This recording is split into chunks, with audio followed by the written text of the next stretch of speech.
Professor Chit Simbulan, periodista, editor, press freedom advocate, guro at kaibigan.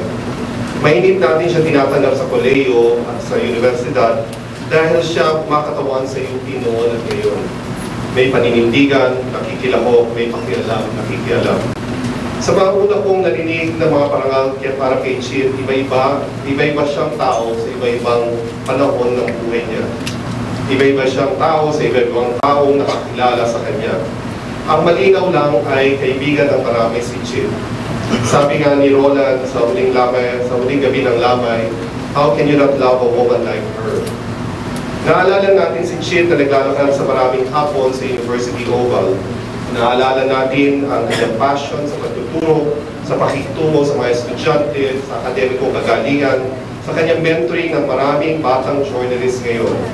Naalala natin siya bilang kasama at kaibigan sa loob ng kolehiyo, magaan, maraming kaibigan, kaysa sa maraming pahayag tungkol sa killing of journalists, ang Batuan Massacre ni Papa.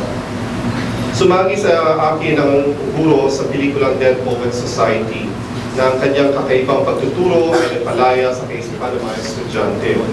Nakain siya na si Sante sa kanyang paraan ng pagtuturo ay nananatiling siyang buhay sa diwa ng kanyang mga tinuruan.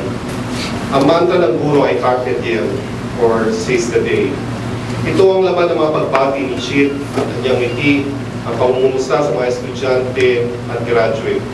Maikli ang buhay at paningin itong buhay na isang buhay ni Chit. Ngayong umaga ay gunitain natin ang buhay ni Chit na may apoy at ang apoy na kainingning na nagbigay ng liwanag at init sa isang buhay na tunay na ikararangal ng universidad na tawaging kanyang mabuting anak.